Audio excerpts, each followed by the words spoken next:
Bu tip xəbərləri qaçırtmamaq üçün kanalımıza abunə olun. Prezident İlham Əliyev kənd təsərrüfatı və aqrar sahənin inkişafına yönəlmiş mühüm qərarlardan birini imzalayıb. Yeni dəyişikliklərə əsasən ölkədə fəaliyyət göstərən balıqçılıq müəssisələri də artıq dövlət dəstəyi proqramlarından daha geniş şəkildə yararlana biləcəklər. Məlumata görə Prezident tərəfindən imzalanan yeni fərmanla kənd təsərrüfatına dövlət dəstəyinin və aqrar sahədə lizin fəaliyyətinin təkmilləşdirilməsi haqqında 19 dekabr 2018-ci il tarixli sənədə dəyişiklik edilib. Bu dəyişiklik aqrar sahədə çalışan sahibkarlar üçün yeni imkanlar yaradır və ara əsasən bundan sonra balıqçılıq müəssisələri Kənd Təsərrüfatı Nazirliyi yanında fəaliyyət göstərən Aqrar Kredit və İnkişaf Agentliyinin, yəni AKİA'nın xətti ilə güzəştli kreditlər əldə edə biləcəklər. Bu isə balıqçılıq sahəsində çalışan sahibkarların maliyyə imkanlarını genişləndirəcək və yeni layihələrin həyata keçirilməsinə şərait yaradacaq. Dəyişiklik çərçivəsində agentliyin vəsaitindən istifadə qaydalarına da yenidən baxılıb. Yeni qaydalara əsasən AKİA'nın maliyyə resursları yalnız kənd təsərrüfatı texnikası və avadanlıqlarının alınmasına deyil, eyni zamanda balıqçılıq və akvakultura sahəsində istifadə olunan texnika və texnoloji avadanlıqların əldə edilməsinə də yönəldilə biləcək. Mütəxəssislərin fikrincə bu addım Azərbaycanda balıqçılıq sənayesinin inkişafına mühüm təkan verəcək.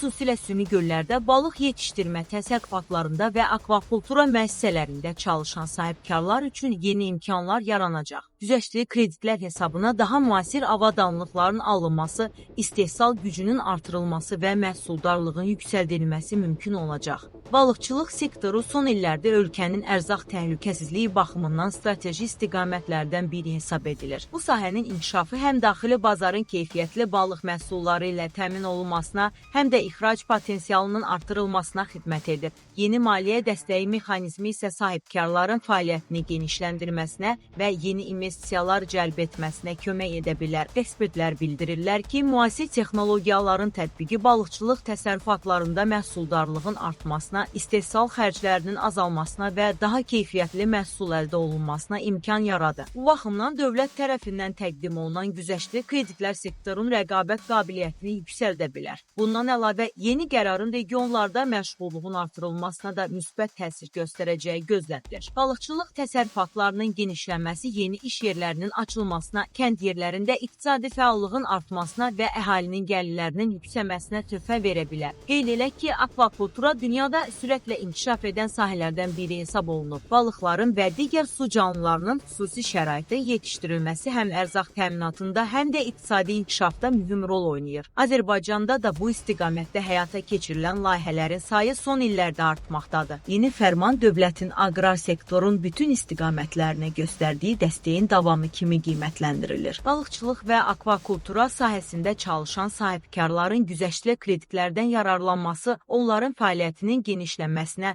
yeni texnologiyaların tətbiqinə və ümumilikdə sektorun inkişafına müsbət təsir göstərəcək. Beləliklə, Prezident İlham Əliyevin imzaladığı yeni fərman balıqçılıq sahəsində fəaliyyət göstərən müəssisələr üçün yeni imkanlar açır. Dövlət dəstəyinin genişləndirilməsi bu sahənin inkişafına, yeni investisiyaların cəlb olunmasına və ölkənin ərzaq təhlükəsizliyinin daha da möhkəmləndirilməsinə xidmət edəcək.